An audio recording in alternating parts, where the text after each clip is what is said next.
Alors, notre collective est née d'un constat insupportable. L'inceste n'est pas un fait isolé, ni une affaire privée. C'est une violence massive, systémique, qui traverse nos familles et notre société. Il y a plus ou moins une personne sur 10 qui en est victime, mais il y a plein de silence autour de ça. Et l'impunité est encore la norme. On a décidé de s'organiser parce qu'on ne pense pas que l'inceste soit une question que individuelle ou une question judiciaire. Pour nous, c'est une question politique. Et c'est aussi une question de rapport de pouvoir, de domination, de culture du viol, de contrôle des corps et aussi de silenciation des victimes. Alors, on est féministe et dans cette continuité des luttes, on veut dénoncer les violences sexuelles. Et on pense que ça doit sortir du huis clos familial. Il doit être porté dans la rue, dans les mobilisations, dans l'espace public. Bon, en fait, on aimerait que tout le monde en parle. Depuis la création de ce collectif, nous avons déjà organisé quelques ateliers. Nous avons pris part et nous avons insisté pour faire des blocs dans des manifestations. Et nous allons continuer aussi. Après, il y aura un petit détail des prochaines activités. Ce qu'on veut, c'est créer un espace pour réfléchir ensemble, pour briser le silence et aussi pour, surtout, faire des actions collectives et des actions politiques. Bienvenue et dans cet espace. Un grand merci à la tricoterie, mais surtout un grand merci à toutes celles qui sont là, à toutes celles qui ont préparé. Je pense qu'on va passer un moment chouette. Ce qui est important pour nous, c'est que tout le monde se sente bien. Et c'est des thèmes qui sont durs, mais qui pour nous sont importants de le faire. Bien sûr, si à un moment donné c'est trop dur pour vous, n'hésitez pas aussi de vous protéger, de prendre soin de vous. Voilà. Bonjour, donc je vais juste parler d'une action qu'on a faite. En fait, on suit aussi des groupes infantistes français, parce qu'ils existent depuis plus longtemps, ils sont assez organisés. Et donc, de temps à autre, ils nous donnent des idées. Et donc voilà, eux, ils avaient demandé aux citoyens français d'écrire au maire pour retirer des BD de Bastien Vives. C'était des bandes dessinées à caractère pédopornographique. Donc on s'est dit qu'on allait voir ce qu'il en était à Bruxelles. Donc on a été chercher dans les bibliothèques. Et il n'y en avait qu'une ou deux qui avaient encore des BD de ce gars-là, et en particulier une de ces 3 BD à caractère pédopornographique. Et donc on a été les voir, on a été discuter, et finalement ils les ont retirés, donc on était hyper contents. Mais on s'est dit, en fait, on ne va pas que dire il ne faut pas avoir ceci, pas avoir cela. On voulait aussi proposer des livres, et donc j'ai fait le tour de quasiment toutes les bibliothèques de Bruxelles pour leur proposer des livres sur l'inceste. Comme ça, c'est accessible à tout le monde, ça coûte que 20 centimes. Et donc voilà, vous n'êtes pas obligé d'acheter des livres à 30 €. Et voilà. Donc je m'appelle Thomas et je suis du collectif Patouche. On a des cartes de visite qu'on peut vous donner à l'accueil. Elles ressemblent très fort à celles d'Ensemble contre l'inceste, parce que j'ai fait les deux. Voilà. Donc vous voyez tout de suite, grâce à cette carte de visite, que en fait, c'est 2 collectifs qui s'associent. Et le hasard en fait, a fait qu'on est né presque à la même période. On a certaines spécificités, mais on est amené à travailler ensemble régulièrement. Et donc aujourd'hui, il y a Delphine qui va parler, qui fait partie du collectif. Il y a Lison qui est dans la salle. Il y a Pascal qui est à l'accueil aussi, qui fait partie du collectif. Et donc Patouche, c'est évidemment Patouche aux enfants. Et l'envie au départ, c'était justement aussi de parler de ce sujet, de faire des conférences. Donc on en a fait une au mois de juin avec Lisa McManus à la Maison qui chante. Et on en refait une le 12 décembre avec Michel Chitecat, qui est un psychiatre. Ce sera aussi à la Maison qui chante. Et puis, on a créé des cercles de réconfort. Donc c'est un peu un parallèle des cercles de parole, sauf que c'est des cercles créés par des personnes concernées, pour des personnes concernées, sur les violences sexuelles dans l'enfance et l'inceste. Donc on associe les deux. Et on en a créé un à Bruxelles qui, en fait, est déjà complet, parce que l'idée, c'est un cercle sur une longue période, donc 10 séances. Ce n'est pas un cercle où on peut venir juste une fois. Et donc on l'a lancé en juin et voilà, il va aller jusqu'en juin l'année prochaine. On a déjà une liste d'attente d'une dizaine de personnes, donc on espère pouvoir en lancer un autre bientôt. Et puis on essaye aussi d'en lancer un dans le Brabant wallon à Waterloo. Là, il nous manque des personnes. Donc si vous êtes intéressé d'aller à Waterloo ou que vous connaissez des gens dans la région, n'hésitez pas à les recommander. On a aussi un Instagram Patouche et une page Facebook. Et puis, on va aussi faire un atelier. Delphine va animer un atelier le 1er octobre de TRE, qui est de Training, Tension, Release, Exercise. Voilà. Elle vous en dira plus. N'hésitez pas à lui poser des questions. Mais c'est aussi complet pour le moment. Donc, il y aura peut-être d'autres ateliers. Mais donc, voilà. L'idée, c'est de travailler ensemble et d'être à la fois dans l'information, mais aussi le soin des personnes qui ont connu ça dans leur vie. Bon après-midi à toutes et tous. Et il y a aussi de l'eau à l'accueil, si vous voulez. N'hésitez pas, il y a des verres d'eau. Voilà. Eh bien, on va commencer par une interview, des questions pour deux autrices. Je sais pas si... donc, Almudena, qui a écrit une BD qui s'appelle Gloria, et Marguet, qui a écrit une autre BD. On dit une BD pour toi? Non, un roman graphique. Qui s'appelle « Ah, la petite colère ». Voilà. Vous pouvez intervenir quand vous voulez. On vous donnera le micro, ce micro-là qui bouge là. Voilà. À tout moment, vous levez la main et alors quelqu'un viendra vous amener le micro. Ça va? Ok. On commence alors. Je vais vous demander à toutes les deux comment est né le projet. Et d'où est venue la nécessité d'écrire ces livres? Et alors, si vous pouvez rapidement présenter le contenu. Qui commence? Ça va. Tout d'abord, merci à tous et à toutes d'être ici. Je voulais simplement dire quelque chose à l'avance pour que ça soit dit. J'ai vraiment une phobie totale de parler à public. Donc, et en plus, avec les Français et tout, parfois, je ne vais pas faire des phrases bien construites, mais j'espère que vous serez indulgents avec moi. Voilà. Et pour répondre à la question, ce livre il est venu plutôt à moi. Et une amie à moi, Elisa Sartori, qui est aussi autrice-illustratrice, m'a demandé de faire ce travail avec elle. On s'est connus à l'Académie des Beaux-Arts dans l'atelier d'illustration en 2017. Et moi, j'avais déjà arrêté les études, mais elle continuait. Et elle devait faire son travail de fin d'année des cursus de la BD. Et pour faire ça, elle a fait une interview à une amie à elle d'Italie. Et cette amie, elle parlait dans l'interview d'un peu sa vie personnelle, son travail. Et voilà, donc elle était une assistante sociale dans un centre pour mineurs. Et dans son interview, elle parlait de 3 enfants qu'il avait spécialement touchés parce qu'elle a fait un suivi de ces enfants, et dont 2 filles qui avaient été incestées. Donc ma copine, elle a fait un travail un peu artistique et philosophique autour de cet récit. Et moi, je me suis penchée sur l'histoire de sa copine. Et donc finalement, on a fait quelque chose un peu expérimental. Et comme on avait mis autant de travail, autant de temps, on a décidé d'aller proposer ça aux éditoriales. On a eu la chance qu'il y ait une éditoriale qui a été intéressée, mais on devait tout recommencer de A à la Z parce que ce n'était pas publiable ce qu'on avait fait. Donc, presque au même moment, en 2018, j'ai une nouvelle dans ma famille qui m'a complètement bouleversée et a changé complètement les attentes par rapport à cette BD. Cette BD, il est devenu trop important pour moi. Et ma copine, elle a tout à fait compris et elle m'a laissé continuer ce travail toute seule. Et bon, je tiens à dire que je vais toujours la remercier parce que sans sa compréhension et sa générosité, elle aurait... C'est à Gloria, ça n'existerait pas, peut-être. Voilà. Ouais. Et ta BD s'appelle Gloria. Si, ma BD s'appelle Gloria, si vous ne savez pas. Voilà. Je sais pas. Bon, du coup, moi c'est Marguet. En fait, c'est particulier pour moi parce que mon livre sort dans 3 jours et je l'ai même pas encore dans les mains, donc j'ai pas encore la version imprimée.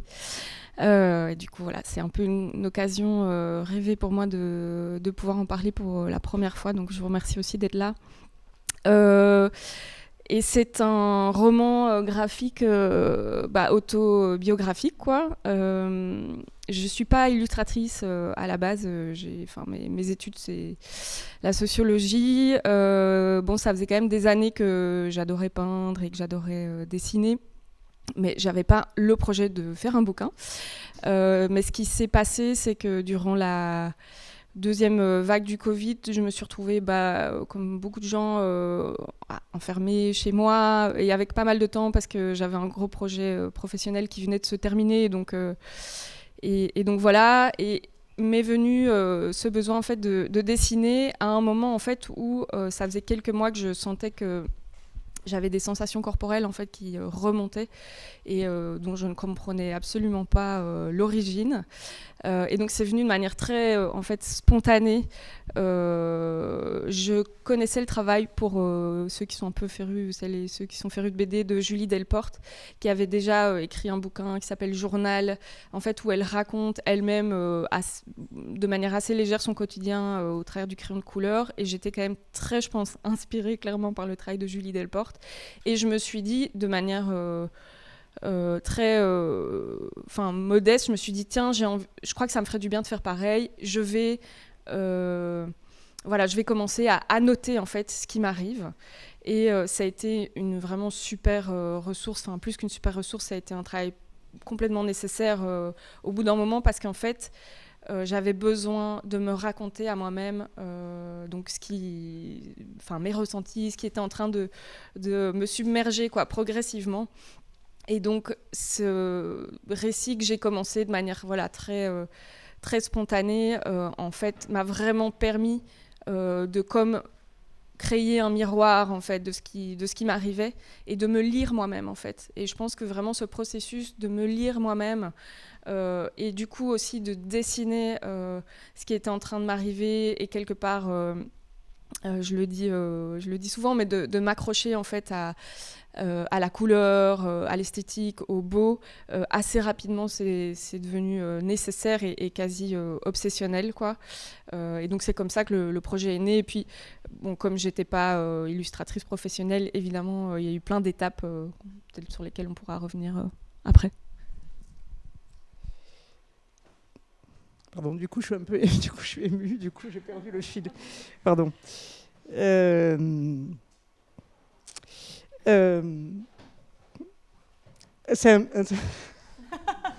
Désolée, je suis complètement émue.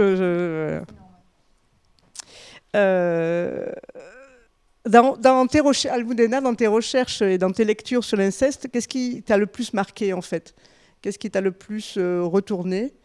Est-ce qu'il y a quelque chose qui ressort de ta documentation ?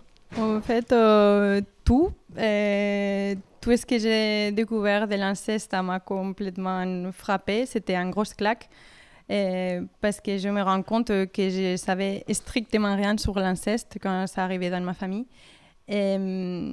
Et la seule chose que mon cerveau avait enregistrée, c'était les paroles d'un prof de sociologie à l'université qui disait que l'inceste, c'était interdit dans tous les peuples du monde et que c'est le seul fait social qui fait consensus. Et là, je me rends compte qu'en fait, ça peut être vrai que c'est interdit partout dans le monde, mais en fait, ça témoigne seulement de la grosse hypocrisie qu'il y a partout parce que l'inceste est partout et dans toutes les cultures, dans toutes les classes sociales. Et c'est vraiment répandu. Et voilà, et je pense que les lectures sont très importantes parce que les lectures t'aident à comprendre ce qui t'arrive. Et ça inscrit ton vécu dans quelque chose de plus grand. Et voilà, et je pense que peut-être la chose qui m'a frappé le plus, c'est justement ça, c'est que c'est hyper commun. L'inceste est quelque chose de normal. Ça, les gens, je pense qu'ils ne le savent pas, quoi. Voilà. Je te pose la même question, Marguerite. Je ne sais pas si toi, tu as justement eu cette partie documentation aussi. Ouais, donc vachement. En fait, moi, quelque part, j'ai l'impression que je fais deux chemins en parallèle. Un chemin sur ce que c'est l'amnésie traumatique, parce que donc, en gros, vous l'avez peut-être compris, à ce moment-là, je suis en train de sortir d'amnésie traumatique et à la fois, je ne sais pas ni que ça s'appelle une amnésie traumatique, ni même que éventuellement j'ai vécu quelque chose dans l'enfance. Enfin, donc c'est une espèce de mystère comme ça qui s'abat un peu sur moi et je documente beaucoup d'ailleurs mes cauchemars en fait parce que comme moi je l'ai vécu dans la petite enfance et évidemment je le comprendrai plus tard, mais comme je l'ai vécu dans la petite enfance, ça ressurgit sous forme de sensations et plutôt sous forme de contenu inconscient que sous forme d'images. Enfin voilà, et de mémoire bien fixée, quoi. De toute façon, c'est le problème de l'amnésie traumatique, hein. C'est que la mémoire n'est pas fixée, mais je veux dire, plus on est jeune, évidemment, moins en plus on a accès au contenu de la mémoire. Et donc moi, je fais à la fois une espèce de recherche. Heureusement, je commence à être accompagnée par des thérapeutes en psychocorporel. Donc je commence, parce qu'avant ça, j'étais dans des thérapies verbales, autant dire que ça ne m'aurait aidé aucunement, quoi. Mais donc je commence à la fois à documenter ce qui se passe un peu dans mon corps, dans mon entourage, mes réactions, etc. Et en fait, assez rapidement, je commence quand même un peu à me documenter. Je découvre Muriel Salmona, donc ça se passe en 2019, hein, donc on n'entend encore pas trop parler, je pense, de Muriel Salmona. Je découvre Muriel Salmona, enfin voilà, ça m'aide vraiment en fait à me dire ok, c'est probablement ça qui est en train de se passer et en fait je le documente dans le livre. Donc le livre c'est vraiment comme une enquête que j'ai dû vivre en fait, que j'ai dû expérimenter moi-même, qui est une enquête de en fait qu'est-ce qui se passe, comment est-ce que je peux mettre des mots, voilà, du contenu, on va dire, théorique un peu là-dessus, comment je peux rendre intelligible en fait ce qui m'arrive, quoi. Et ça, je le fais à la fois donc autour de la question, je dirais, de l'amnésie traumatique. Je parle aussi pas mal de l'histoire du trauma, en fait, de l'histoire de la prise en compte, de la prise en charge du trauma. Et ça, on pourra peut-être en parler, mais c'est vrai que je trouve, et on est beaucoup, je pense, à le penser, que au niveau des thérapies, il y a encore très peu d'attention autour des questions de trauma. Et donc, je me pose aussi la question, tiens, comment ça se fait que quelque part, on met si peu l'accent là-dessus et donc, je raconte un peu c'est quoi l'histoire de la prise en charge des traumas et dans quelle mesure c'est socialement... comment dire, il y a des résurgences d'attention autour du trauma quand, en fait, socialement, il y a de la mobilisation. Enfin, donc, ça fait vraiment des allers-retours. Et puis après... Je m'intéresse aussi plus tard, parce qu'en fait, moi, à ce moment-là, mon système nerveux est tellement débordé que assez rapidement, lire devient extrêmement choquant, en fait. Enfin, je n'arrive plus à intégrer ce que je lis et en même temps, j'ai besoin de lire. Enfin, donc, il y a une espèce de contradiction comme ça qui commence à se vivre. Et à la fin de mon récit, je commence au moment où je plonge, parce qu'en fait, mon récit, c'est juste 9 mois de ma vie. Je raconte pas du tout tout ce qui se passe après, où en fait, globalement, je plonge plus profond que là où le livre s'arrête. Mais voilà, le moment où je plonge, c'est le moment où je commence à lire sur l'inceste. Je suis pas sûre que ce soit lié, hein. Mais là, c'est vrai, quand je comprends en fait qu'il s'agit de ce qu'on appelle aussi un trauma complexe, que ce n'est pas juste un choc physique, mais qu'en fait, ça vient toucher ma manière de relationner, ça vient toucher ma manière d'être capable de faire confiance. Voilà, à ce moment-là, je vis quand même un effondrement. Enfin voilà, c'est comme si le rideau, en fait... de ma propre vie tombe, en fait. Et donc, oui, heureusement... moi, c'est une des raisons... je crois. C'est peut-être une des raisons pour laquelle j'ai fait ce livre. D'abord parce que j'avais besoin, comme je disais, de me raconter, mais aussi parce que moi, les livres, c'est vraiment ce qui m'a sauvée, quoi. À un moment où il y avait très peu de contenu, maintenant, il y en a un peu plus. Savoir qu'il y a d'autres personnes qui vivaient la même chose, savoir qu'il y avait des mots qui pouvaient être mis... voilà, comprendre, lire, le berceau des dominations, on en parlera peut-être, mais voilà, tous ces bouquins qui sont à la fois terrifiants ont été vraiment nécessaires. Et donc oui, je fais un aller-retour en fait, moi en permanence entre ce que je vis et ce que j'essaie de comprendre. Voilà.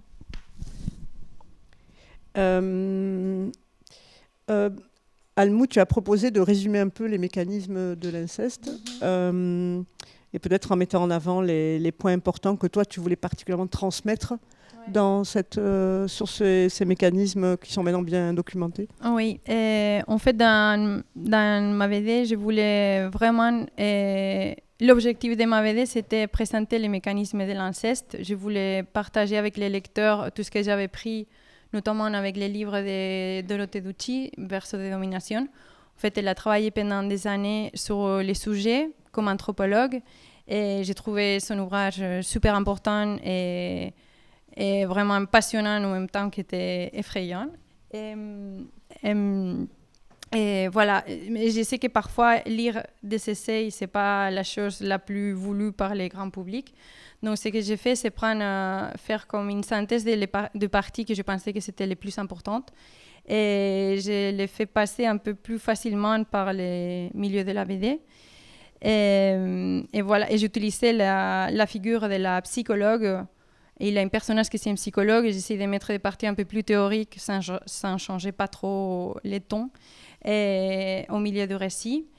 Et voilà, donc peut-être cette partie, ça va être un peu longue et un peu difficile aussi à écouter, mais je pense que c'est important aussi de l'expliquer pour les gens qui ne sont pas trop confrontés à ce sujet et pour que les gens partent d'ici un peu, que vous appreniez un peu sur l'inceste. Donc pour commencer, c'est très compliqué de penser qu'un enfant il va mal à cause de l'inceste parce que simplement on ne pense jamais à ça. Ni la famille, ni le personnel soignant, ni les professeurs, il n'y a personne qui pense à ça. Oui, ça peut être peut-être une des raisons, c'est parce qu'on a encore en tête que les viols, c'est quelque chose qui vient de façon violente et abrupte et que c'est toujours un inconnu qui va venir faire des choses pareilles. Et voilà. Aussi, on a ce réflexe de penser que les violences sexuelles, c'est seulement une question sexuelle, alors que l'inceste est plutôt question de relations de pouvoir et de domination.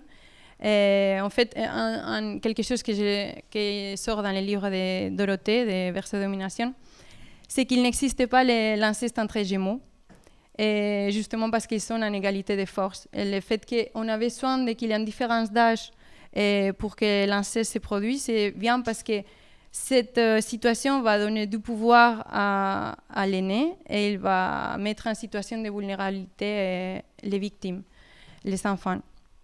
Et aussi, une autre chose importante à savoir, c'est que l'inceste, il ne vient pas tout seul. Dans les familles où ça arrive, il n'y a pas qu'un agresseur. C'est quelque chose qui vient de génération en génération. Et dans les livres, il dit en fait que c'est très triste. Et les 30% des agresseurs, ils ont été eux-mêmes victimes très précoces d'inceste. Donc c'est affreux qu'un enfant qui a été victime devienne à son tour l'agresseur. Et ils vont toujours minimiser ce qu'ils ont vécu eux-mêmes pour ne pas confondre et se confronter à la douleur qu'ils sont en train d'engendrer les victimes et pour pouvoir continuer à faire les abus. Et aussi, je pense que pour se protéger de sa propre douleur. Aussi, les enfants des parents qui ont été incestés, ils peuvent quand même percevoir les relations incestueuses qui ont façonné ses parents. Donc même très longtemps après les abus. Et quand l'inceste arrive dans les fratries, l'agresseur, il va mettre en action toutes les relations de domination qu'il a vues dans les adultes de la famille. Et il faut penser que c'est un adolescent ou un enfant qui fait ça à un enfant encore plus petit que lui. Et c'est très dommage que dans nos sociétés, on minimise toujours ça. On les banalise, on dit toujours que c'est des jeux sexuels qui vont initier les enfants à la vie sexuelle. Mais c'est atroce de dire ça, parce que les dégâts qu'il y a dans les victimes, c'est exactement les mêmes que si c'est un adulte qui fait les abus. Dans les livres de Dorothée, il parlait aussi des caractéristiques de l'agresseur, dont la plupart c'est des hommes. Et ces hommes sont en général très autoritaires. Et dans la famille, on va dire toujours, bon, c'est une grande gueule, mais au fond, il a de la bonté à l'intérieur. Et c'est pas grave.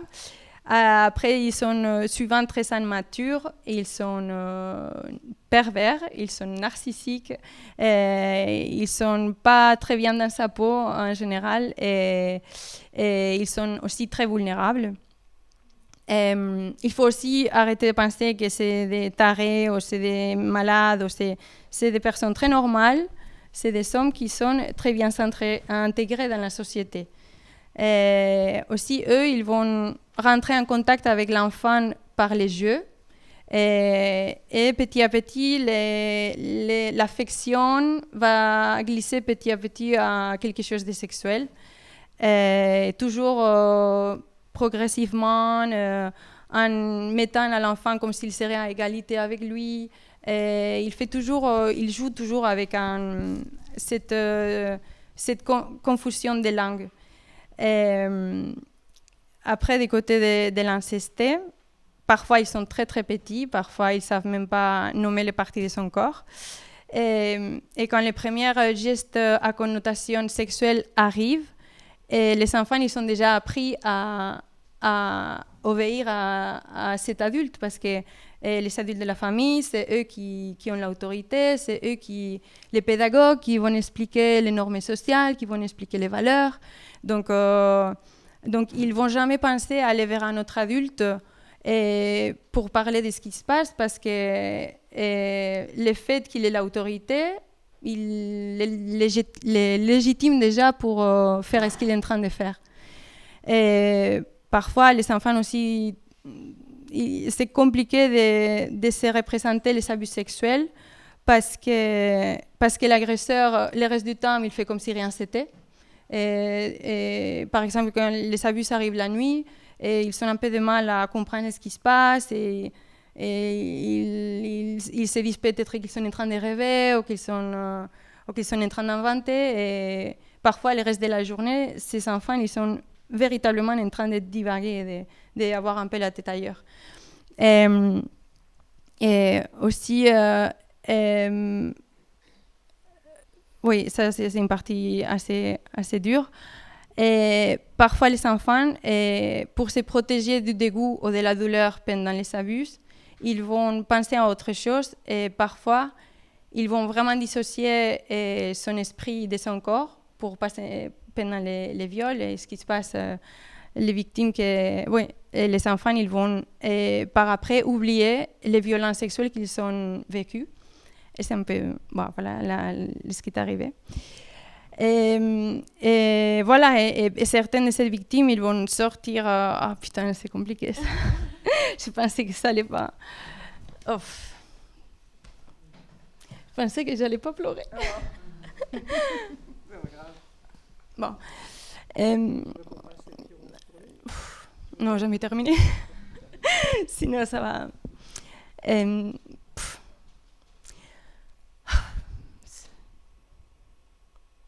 sais pas, c'est peut-être. Non, je vais continuer. Donc, ils vont. Certains qui sortent de. Peut-être, cette partie, tu vas la dire mieux parce que tu l'as passée dans ta chair. Mais quand ils sortent de l'amnésie, c'est très très violent. Mais en même temps, ça va. Oh, merde. Attends, non, si tu veux, je peux juste enchaîner. Et puis après, tu. Non, mais ça va. Je vais tout dire, sinon je vais oublier. Et j'ai trop étudié pour ça. Bon, bref. Donc, oui, ça va être très très violent, mais en même temps, ça va les aider à comprendre beaucoup de choses qui arrivent dans sa vie. Parce que les dégâts dans les vies des gens qui souffrent ça, c'est impressionnant. Donc, et parfois, ils vont avoir des envies suicidaires. Et ça peut commencer très tôt, ça peut commencer à l'adolescence ou même quand ils sont enfants. Et ça peut durer toute sa vie. Il faut savoir que les suicides, il est beaucoup plus nombreux dans les familles où il y a de l'inceste que dans les familles où il n'y a pas. Et après, il peut avoir il peut s'automutiler, il peut avoir des problèmes psychologiques et mentaux, relationnels, ça affecte vraiment à tout. Et tous ces problèmes viennent parce qu'ils sont vécus des abus sexuels très tôt et non consentis. Et en plus, ils apprennent un double discours très contradictoire, c'est que les parents ou les adultes qui devraient t'aimer et te protéger, ils ont aussi le pouvoir et ils peuvent te faire souffrir et t'infliger de la douleur et te violer.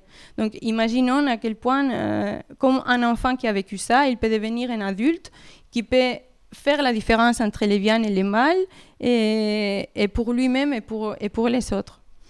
Donc voilà, donc, n'importe quel type de la nature des abus sexuels, même si c'est très vite, ou ça n'a pas duré longtemps, ou c'est très doux, ou c'est un rigolade, tout ça, ça va dépersonnaliser l'enfant et il va avoir des dégâts par après. Donc, pour que l'inceste continue, l'incesteur, il a besoin que l'enfant il ne dise rien de ce qui se passe. Et la plupart du temps, l'agresseur, il ne doit pas le dire de façon explicite parce que l'enfant, il va se taire de lui-même. Pourquoi ? Par amour à l'agresseur, il aime son agresseur, et aussi parce qu'il a l'habitude de la soumission à l'autorité, et aussi parce qu'il n'a pas les mots pour parler de ce qui lui arrive, parce qu'il n'a rien autour de lui qui l'explique ce qu'il est en train de vivre. Mais les deux facteurs qui vont faire vraiment que l'enfant se taise pour de vrai, c'est les sentiments de honte et de culpabilité. Parce qu'il faut penser que l'inceste, il est très, très pervers. Imaginons un enfant, quand il découvre quelque chose de nouveau, quand il arrive un geste nouveau dans sa vie, comme sont les gestes sexuels, il va les répéter pour apprendre, pour les comprendre et pour être sûr que c'est ça qu'on attend de lui. Et comme il aime la personne qui est en train de le faire ça, il va essayer de le faire pour se sentir aimé au retour. Donc, comme il n'a pas eu le réflexe de parler de son dégoût et de sa gêne pendant les séances et depuis le début, il est tenu par cette honte et il ne va pas parler. Et un truc qui c'est encore plus atroce et que quand je lis ça, ça m'a brisé. Et les enfants, parfois, ils peuvent sentir des plaisirs pendant les actes sexuels. Et donc, parce que son corps réagit de façon mécanique. Et donc, parfois, ça va agir comme une espèce de drogue. Et c'est l'enfant qui va aller chercher parfois l'adulte. Donc, il pense qu'il est responsable de ça, qu'il partage avec l'adulte la responsabilité de ce qui lui arrive. Et alors, cette culpabilité horrible, ça va faire que le silence continue. Et n'importe quelle nature a les abus sexuels, ils vont toujours mettre à l'enfant et à la victime dans une situation de cette tension entre se taire et révéler l'inceste. Et ça va affecter dans toutes ces relations sociales. Et d'abord, la relation avec soi-même, parce que d'abord, il faut qu'il s'avoue à soi-même qu'il a vécu quand même des viols. Et aussi, il va toujours en train de penser à qui va se confier. Parfois, il décide, par exemple, de se confier à un nombre très restreint de personnes. Comme ça, il peut baisser un peu la tension, mais aussi, il protège encore l'ordre familial. Mais ça reste un peu à se taire sur l'inceste. Après, ça va terminer très vite. Hein. On est déjà à la fin, on est presque à la révélation. Donc, dans tout ce processus, la figure de l'annonciateur, c'est très important. Parce que dans beaucoup de cas, les incestés, ils ne savent pas qu'ils sont des victimes. Et donc, ça peut être un livre, ça peut être un film, ça peut être une personne d'autorité, une autre victime qui va parler, et n'importe quelle personne, mais c'est quelqu'un qui va bousculer la représentation du monde dans lequel il vit l'enfant depuis longtemps. Donc, quand il décide de parler, donc le moment de la révélation, ça marque la fin de l'inceste et ça marque aussi un avant et un après dans l'histoire de la famille parce que tous les membres de la famille vont devoir réagir à cette nouvelle et toutes les relations, les rôles qu'ils sont entre eux, ils vont être mis à l'épreuve. Et c'est un moment super difficile parce que la famille doit se représenter à l'agresseur comme un violeur et il doit changer complètement la perception qu'ils ont de cette personne. Et c'est vraiment faire un travail de deuil, c'est faire le deuil de cette personne. Et malheureusement, la plupart des temps, la famille, pour se protéger et parce que c'est trop difficile, il va décider de se dresser contre la victime et pas contre l'agresseur. Et pour l'agresseur, à ce moment, il va dans aucun cas changer la vision qu'il a de lui-même. Et il va utiliser plein de ces stratagèmes horribles pour dénigrer la victime et pour décrédibiliser son récit. Et la famille, elle va se mettre du côté de l'agresseur, il va essayer de l'accompagner dans cet effort d'être une bonne personne et un bon type. Et c'est justement ça, le fait de ne pas vouloir reconnaître qu'il y a un ancesteur et un incesté qui fait que le système de l'inceste se reproduise encore et encore. Voilà, c'est fini.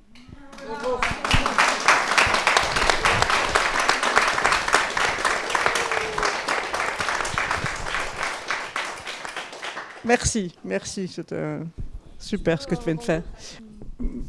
Ouais, Marie, tu je rebondis voulais juste réagir un tout petit peu ou illustrer.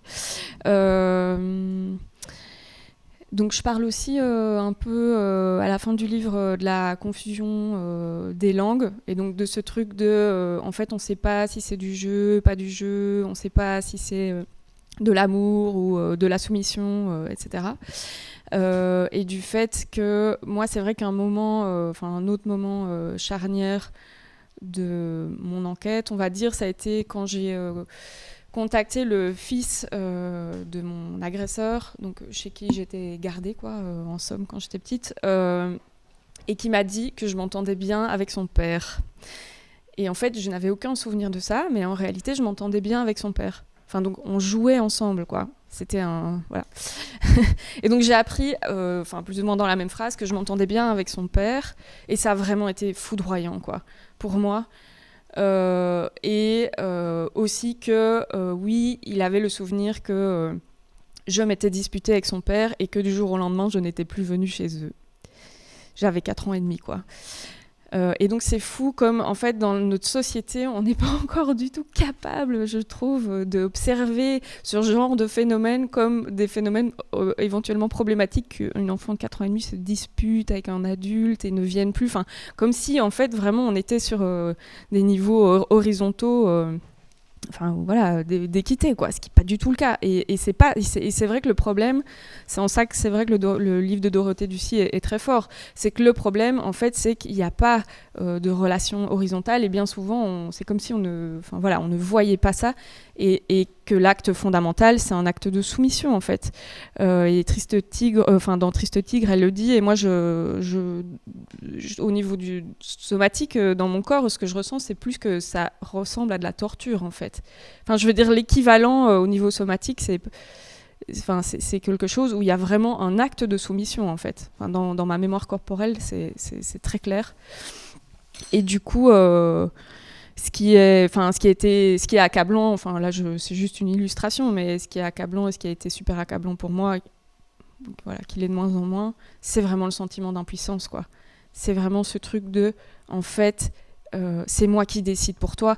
Et ça, une fois qu'on l'a enregistré au niveau corporel, c'est très très compliqué déjà de sortir de dépression, parce que évidemment ça produit une humeur complètement dépressive, quoi, de se dire qu'en fait notre volonté n'a aucune conséquence et que les autres sont capables d'imposer leur volonté. Enfin, il faut s'imaginer que c'est ça en fait qu'on apprend à un enfant, quand il y a agression, quand il y a viol, etc.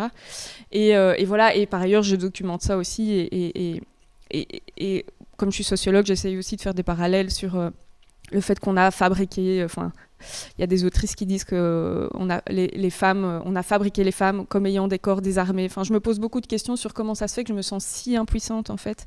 Comment ça se fait que j'ai si peur, par exemple, de la police, que je suis incapable d'imaginer qu'ils pourraient me protéger. Enfin, vraiment, c'est fou à quel point. Enfin, moi, comme j'ai un peu en avant et en après mon amnésie, même si c'était déjà présent dans mon corps, je vois à quel point ça produit un psychisme hanté, en fait, complètement hanté par la problématique voilà, de l'inceste ou des violences sexuelles dans un cerveau d'enfant, quoi.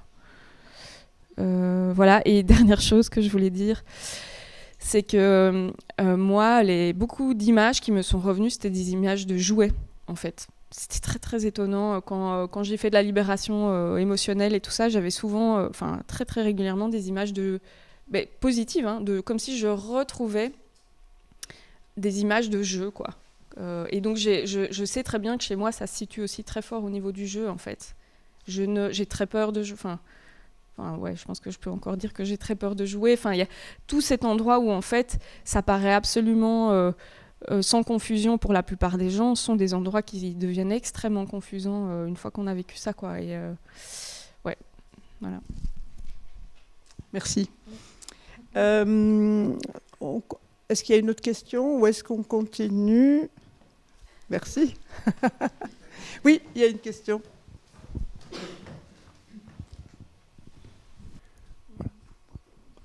Moi, ce que j'ai voulu faire, vous voyez ici, c'est vraiment faire beaucoup d'images, des gestes très banals de la vie de tous les jours dans la famille.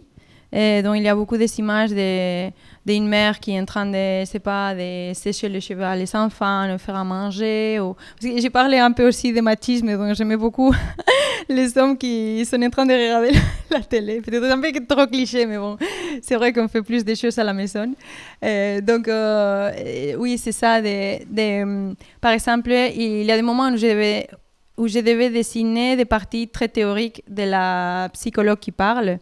Et en même temps, j'ai confronté les mots de la psychologue avec des images de mettre des vêtements dans la machine à laver, peindre les vêtements, couper l'oignon pour faire à manger. Donc, c'est des choses qui peuvent mettre très mal à l'aise parce que tu te rends compte que cet endroit qui ça devrait être un espace de cocon familial, on parlait toujours les foyers, la famille, la protection et tout, ça devient l'endroit où c'est un enfer pour un enfant. Donc je pense que c'est comme ça que j'ai voulu expliquer la chose. Sans image trop grandiloquente comme ça, tout. C'est normal. Je ne sais pas si j'ai répondu à ta question. Ouais. Moi, du coup, c'est vraiment beaucoup d'images qui proviennent souvent de mon inconscient, en fait. En fait, ce livre, c'est comme un rêve ou un cauchemar. Il y a beaucoup d'images qui sont semi-compréhensibles, ou en tout cas qui sont de l'ordre du symbolique. Donc il n'y a pas de cases, c'est très évocateur en fait. Et j'utilise des symboles beaucoup au début autour des algues, de l'algue, du poulpe, de tout ce qui est visqueux en fait. J'ai pas cherché, hein. Je veux dire, c'était une évidence pour moi et c'était dans mon contenu inconscient quoi. Au début, j'utilise pas mal des images de chats.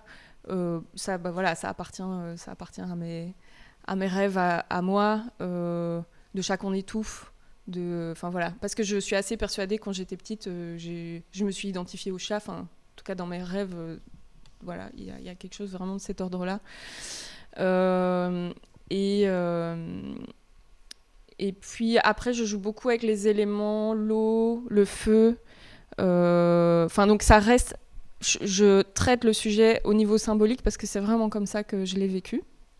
Et donc il n'y a rien qui est totalement explicite et je pense même qu'il y a des images... On m'a dit qu'il y avait quelques images un peu cryptiques, quoi. Je les dépose et puis faites-en ce que vous voulez. Mais parce que le contenu inconscient, il est comme ça, en fait. Et moi, ça m'intéressait vraiment de traiter problématique exactement comme elle s'impose en fait dans le corps pour je pense beaucoup de gens en fait. Voilà. Continue. Alors on a bien compris, c'était un sujet lourd. Et donc on se demandait si, on imagine que la lourdeur du sujet a impacté l'écriture. Et est-ce que vous avez toutes les deux pensé à abandonner? Et si oui, comment vous avez résisté? Comment vous avez réussi à continuer? Et qu'est-ce qui a été le plus difficile?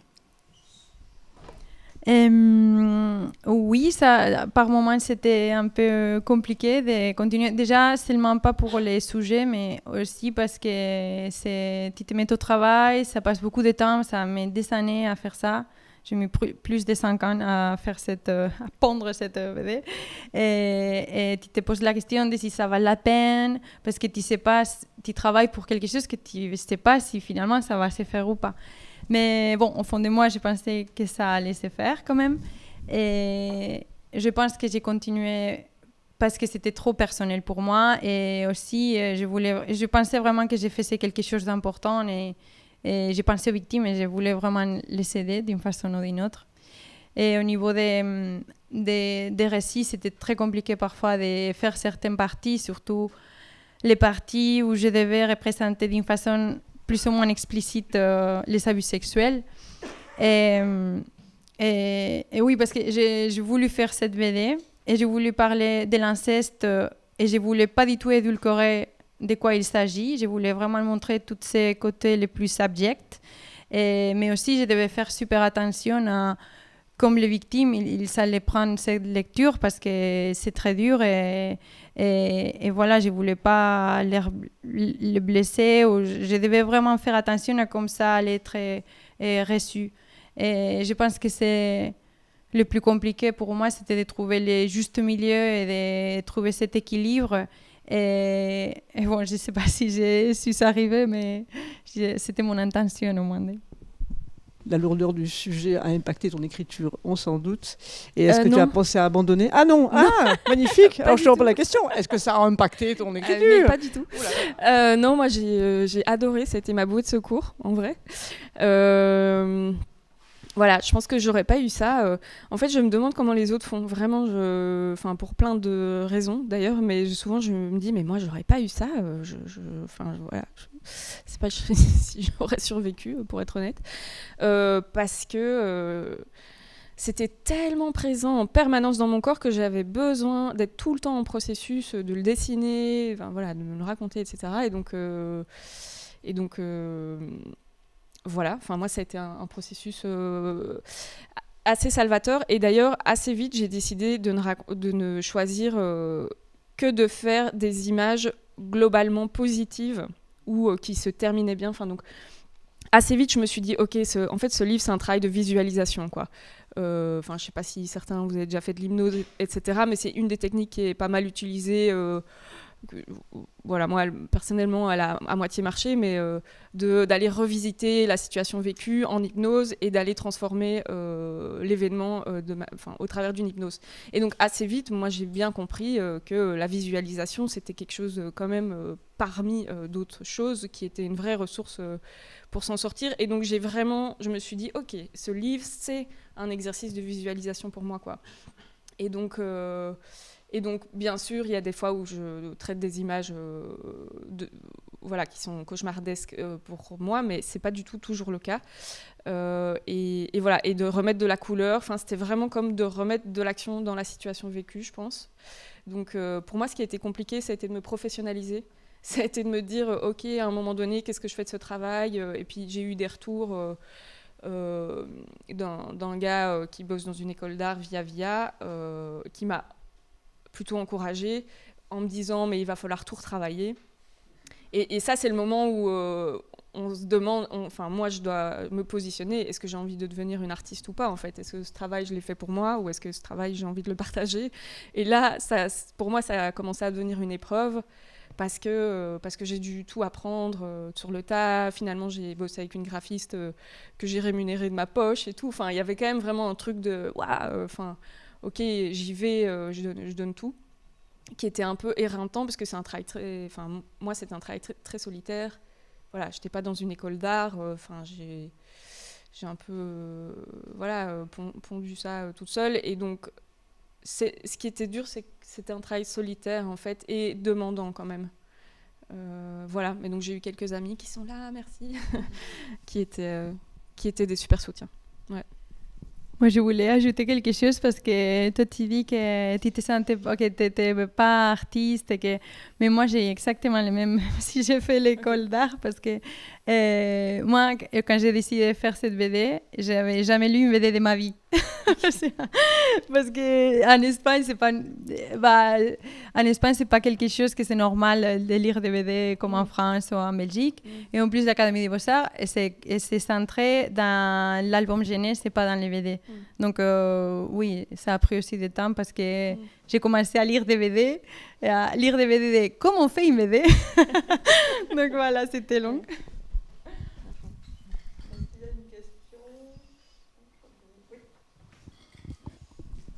Je peux commencer.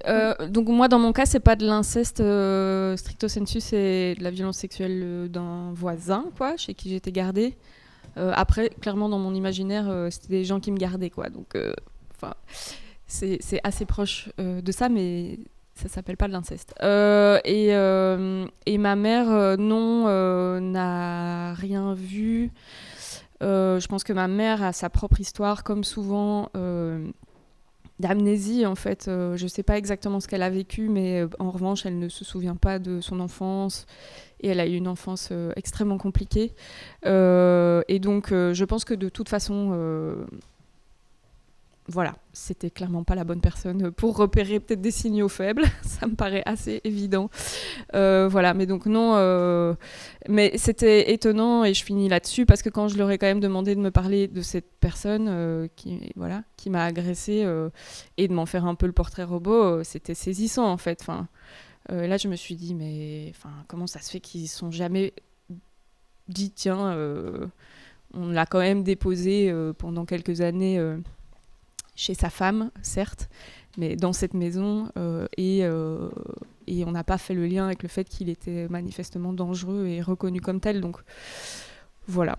Mais ouais, le déni est très très très très important, je pense, sur ces questions-là. Est-ce que tu penses, est-ce que tu penses que la femme de la personne, de l'agresseur, savait, du coup? Waouh, c'est compliqué. Alors, faut savoir. Obligé de répondre. Hein. Non, mais. On est obligé de rien. Donc non, je crois pas. Mais en fait, donc cet homme avait 3 enfants, 2 filles, un garçon. Les 2 filles sont mortes. Donc il y en a une qui s'est suicidée, une autre qui est morte d'épilepsie. Donc il y a quand même une espèce de genre léger malaise, quoi. Mais non, je pense pas. Et elle a Alzheimer. Enfin moi, c'était genre la totale. Genre c'était très compliqué de retrouver la mémoire d'un événement. Mais quand je l'ai recroisée, mais donc qu'elle était déjà malade, elle n'envisageait. Enfin, je lui ai pas proposé, mais je veux dire, c'était clair que pour ses filles, en tout cas, elle n'envisageait pas ça. Donc non. À la fois, le fait de moi-même être sortie d'amnésie traumatique, ça me met à un endroit où j'ai plus de compréhension des mécanismes de déni. Et dans les parce que je me suis un peu formée en psychocorporel et en TRE, comme on l'a entendu tout à l'heure, mais donc dans la vision psychocorporelle, on a vraiment des coupures, en fait. Quand on a été victime, on a un effet de sidération, quoi, dans lequel on reste, en fait, et on a par ailleurs des coupures corporelles, des endroits de notre corps avec lesquels on devient complètement déconnecté parce qu'ils sont pleins de ce trauma-là, de ces traumas. Et donc j'ai l'impression que en fait c'est quand même beaucoup plus compliqué. Qu'on peut pas dire le conscient c'est oui. Alors l'inconscient c'est mais de mon point de vue on a des armures, on a des carapaces, ou voilà des effets de sidération, de dissociation dans lesquels on vit potentiellement en permanence, qui font que non en fait au niveau conscient on ne sait pas.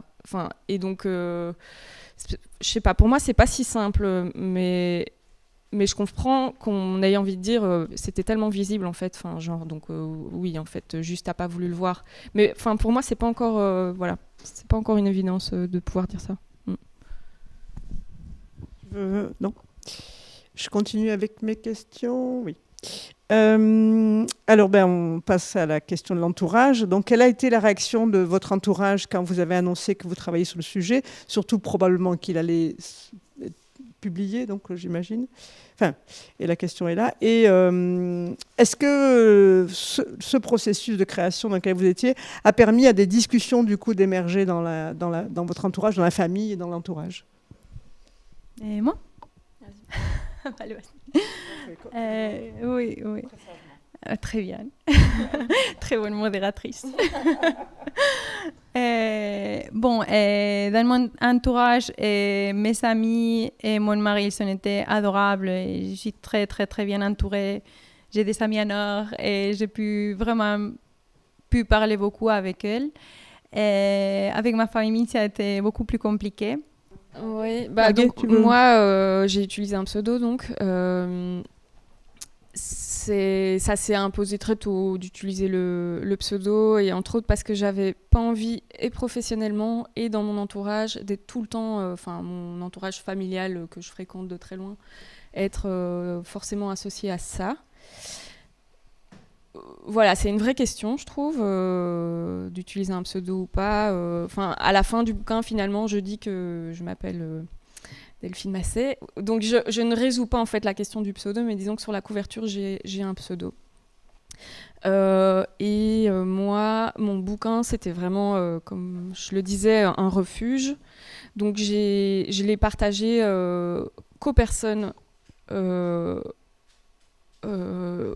que je pensais pouvoir être soutenante à mon égard. Et donc, mes parents l'ont toujours pas lu. Là, il va sortir. Mais c'est vrai que j'ai assez peur que ce soit perçu comme une offense.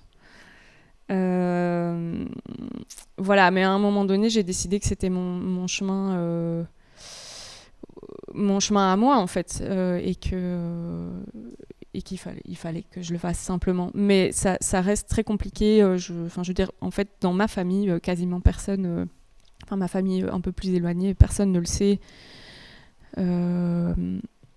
Parce que je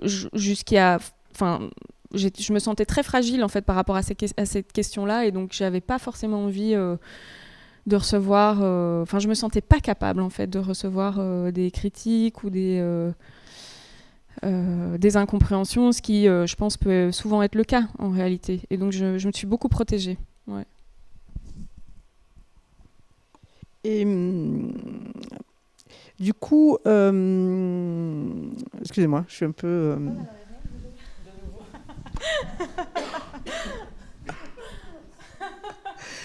Quand on est au four et au moulin, qu'on est dans l'histoire et qu'en même temps on doit... c'est un peu compliqué. Il y a mon cerveau qui est en train de me dire, mais va t'asseoir là-bas, c'est là-bas que tu dois être. Et puis il y a moi qui suis là qui dit, non, tu vas poser des questions sérieuses. Est-ce qu'il y a des questions? Sinon, on en a encore, mais oui. Moi, en fait, dans mon livre, il y a... ça s'est un peu imposé avec l'interview d'Elisa à sa copine, mais en fait, j'ai gardé cette optique et cet angle parce que j'ai trouvé que c'était intéressant de mettre à Gloria comme la figure principale de l'histoire, et après intercaler les histoires des enfants. En plus, j'ai inventé la figure d'une amie à laquelle Gloria s'adresse dans la pensée. Et à la fin, spoiler pour ceux qui ne le savent pas, on peut imaginer qu'elle a souffert aussi de l'inceste.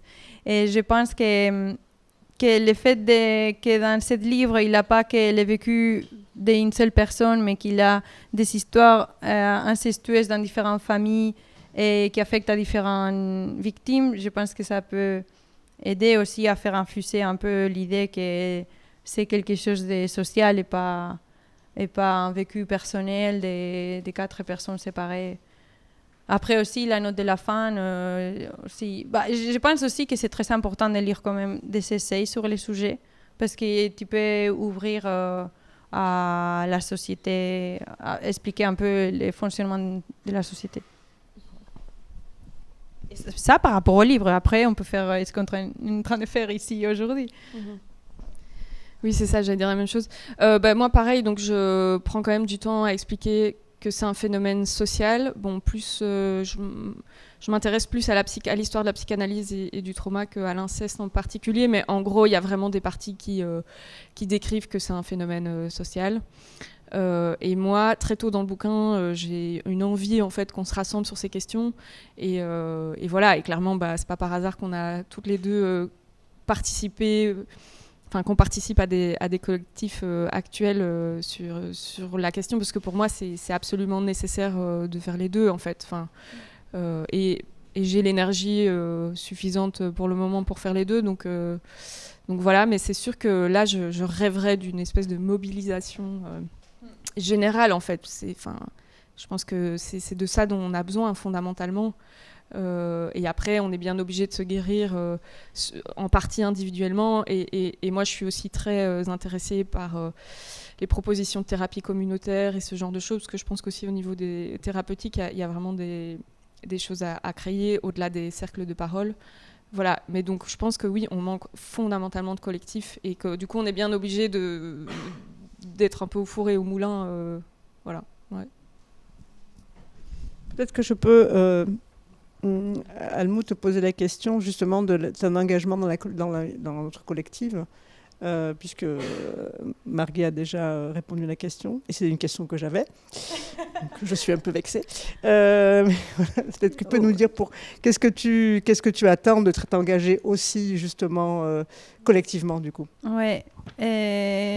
Oui, en fait, tous mes livres, ils traitent des choses qui pour moi sont très importantes et cette BD, il peut faire bien sa fonction d'annonciateur, mais c'est vrai qu'à un moment donné, ça ne me suffisait pas du tout. Et j'ai eu ce besoin de m'engager d'une façon plus sérieuse avec les causes qui m'importent et me rassembler avec d'autres gens et multiplier les actions pour que ça cesse. Et je pense que c'est super important de se rassembler avec d'autres gens parce que tous les problèmes dans lesquels on fait face sont politiques et je trouve que l'inceste c'est profondément politique.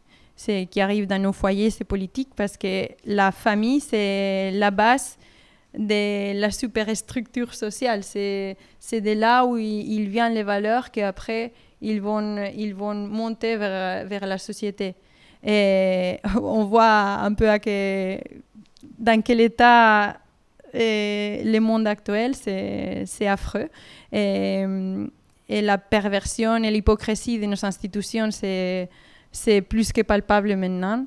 Et oui, je pense qu'on vit dans des sociétés très traumatisées et on a tous et toutes une responsabilité là-dedans. Et il faut qu'on fasse des choses, comme ouvrir ici des espaces de parole. Parce que le silence, ça crée de la douleur et ça crée de la souffrance. Mais il faut aussi que la société suive et que la société puisse réagir bien quand les victimes décident de parler. Merci. Après une question très pratique en fait, donc vous êtes toutes les deux éditées. Est-ce que ça a été spécifiquement difficile de trouver une maison d'édition à cause du sujet ou pas spécialement ou... Moi, je pense que j'ai eu la super chance parce qu'avec Elisa, quand on avait terminé cette petite livret, on a décidé de se balader à la foire de la BD et avec les livrets en main pour tester la température. Et là, on a connu un Nicolas et lui, il allait devenir mon éditeur. Donc, mais c'est vraiment une petite maison d'édition super engagée. Il fait beaucoup, surtout des essais politiques, écologiques, féministes. Oui, c'est une super maison d'édition, mais je pense qu'il a la chance parce qu'ils ne sont pas tous pareils, quoi. Voilà. Alors moi, j'ai eu aussi pas mal de chance parce que quand j'ai envoyé le premier tiers en fait de mon livre, parce que j'avais pas l'argent pour faire la suite au début,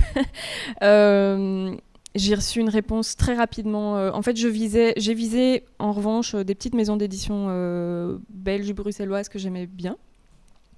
Et j'ai reçu une réponse vraiment dans les 3 jours, ce qui était un truc de malade mental pour moi qui n'était pas illustratrice. Après, j'ai appris que cette maison, enfin j'ai appris, je le savais, mais j'ai compris davantage que cette maison d'édition avait peut-être des intérêts à publier une femme, ou a peut-être des intérêts à publier une femme sur ce sujet, point d'interrogation. Voilà, je trouve qu'on est dans un contexte potentiellement porteur, enfin c'est un peu à double tranchant, quoi. Je sais pas, voilà, je pense qu'ils ont clairement apprécié le bouquin, je pense qu'après, ça peut être une stratégie aussi de com, je me pose parfois la question, mais en tout cas j'ai trouvé facilement, ouais. Est-ce qu'il y a encore une question ? Bah, du coup, je continue. Donc, à la fin, quels sont les effets ? On va finir sur une note positive. Finalement, quels sont les effets positifs, s'il y en a, que vous retirez de tout ce processus de création, d'édition, l'achèvement du projet. Voilà.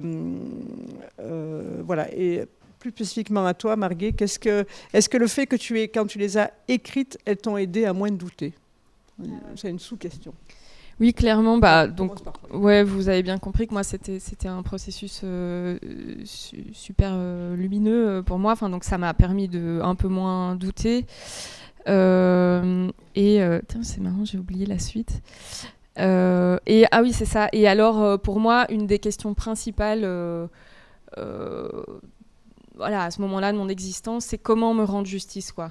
Enfin, voilà, j'ai pas beaucoup de souvenirs. Je suis pas sûre que je vais aller déposer plainte. Finalement, je l'ai fait, mais je suis un peu dans une impasse en fait où je me dis, je vais péter une case. J'ai énormément de colère en moi, enfin voilà, de tristesse, on n'en parle pas, et je me dis mais comment est-ce que je peux me rendre justice ? Et donc c'est sûr que là, moi il sort dans 3 jours, donc je vais un peu voir ce que ça me fait, mais ça me fait déjà quelque chose d'être ici, mais donc pour moi c'est quand même, je me sens ultra chanceuse, et pour le coup clairement portée par un contexte social et politique, quoi. De pouvoir me rendre justice de cette manière-là. Enfin, j'ai l'impression que c'est une chance inouïe, quoi. Et voilà, et je trouve que, j'espère qu'après ça, quelque part, je serai un peu plus en paix avec ma propre histoire. On verra, mais c'est vrai qu'il y avait ce truc de... je vous passe les détails, mais moi, j'ai vraiment la gorge souvent très serrée. Enfin, c'est très compliqué de m'exprimer. Souvent, j'ai l'impression que... les mots vont pas sortir, t'as plein de choses comme ça. Et donc, faire un travail d'expression pour moi autour de ce sujet-là, ça me donnait un peu l'impression de pouvoir aussi avancer sur, pour le coup, ma propre souffrance à moi. Et après, clairement, participer à ce contexte qui est porteur pour moi est complètement essentiel, quoi. Ouais. Moi, ça me fait aussi penser à quelque chose, puisque je l'ai lu en avant-première. L'auteur n'est très peu présent dans ton, je dirais, mais presque pas. Ouais. C'est une volonté, je suppose. Tu veux nous dire pourquoi ? Que je ne sois pas présente dedans ? Donc l'auteur. L'auteur de l'agression ? L'agresseur, pardon. Oui, ok. L'agresseur, pas l'auteur. Parce que, en fait, et ce que je voulais expliquer, moi, c'était c'est quoi ce phénomène de la sortie d'amnésie. Et donc, j'avais besoin de montrer qu'en effet, c'est très tardif, le moment où on commence à se dire, à se faire suffisamment confiance pour se dire, tiens, peut-être c'est cette personne, en fait. J'ai l'impression que souvent on se dit, et par ailleurs, souvent on a l'impression que c'est un moment dans une vie et que quelque part l'oublier, ce serait facile, comme s'il n'était pas intégré dans notre corps. C'était une chose que je voulais montrer. Et l'autre chose, c'était que, en fait, on est plein de doutes. Contrairement à ce que les hommes peuvent que j'imagine que certains hommes disent à propos des féministes et des victimes, etc. En fait, on est plein de doutes et c'est l'enfer, en fait. Ça fait partie du chemin. Et donc, je pense que oui, voilà, moi, quelque part, je suis aussi intéressée par mon propre processus que par nommer mon agresseur, voilà, qui... Et par ailleurs, j'ai quand même envie de faire une histoire universelle, je pense, un peu de cette traversée-là, et donc je ne m'appesantis pas trop sur les détails, entre guillemets. Ouais. Est-ce qu'il y a encore des questions ? Sinon, on va faire une... Oui. Ok, il faut lire le livre. Non. En fait, donc, je fais tout un cheminement aussi par rapport à la colère, qui est comme une expression un peu qui est à la fois tout le temps présente, mais jamais, jamais mise au bon endroit, en fait. Voilà. Et en fait, il y a une page de mon bouquin où j'imagine quelque chose qu'il aurait pu me dire, et c'est la petite colère, le mauvais caractère. Et c'est ce truc aussi de... Enfin là, on ne le ressent pas, on le ressent pas dans le titre, mais... Enfin voilà, je pense que pour moi, ça évoquait à la fois l'enfance, à la fois cette émotion qui m'a mis en mouvement, quoi. Et à la fois, dans le livre, c'est quelque chose de dégradant, en fait. Voilà. Donc il y a un peu tout ça. Merci Almudena. On va tout ça en français. Bravo. Merci Marguet. Alors, la suite du programme, on va avoir... Ah oui.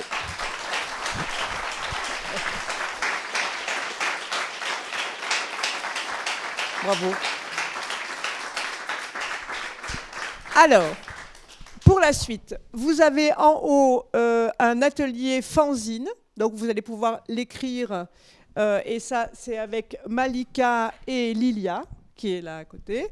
Et ici, on va faire une présentation complètement subjective de livres sur l'inceste. Donc nous sommes 4 personnes de la collective qui vont vous présenter le livre, un des livres, et l'idée c'est d'en parler ensemble. Et si on a le temps, et si vous avez envie, celles et ceux qui seront dans l'atelier, de parler aussi de certains livres, n'hésitez pas. Vous avez vu qu'il y a pas mal de livres derrière. Pour l'instant, on a un quart d'heure on vous laisse un peu souffler, et voilà, parce que c'est pas facile.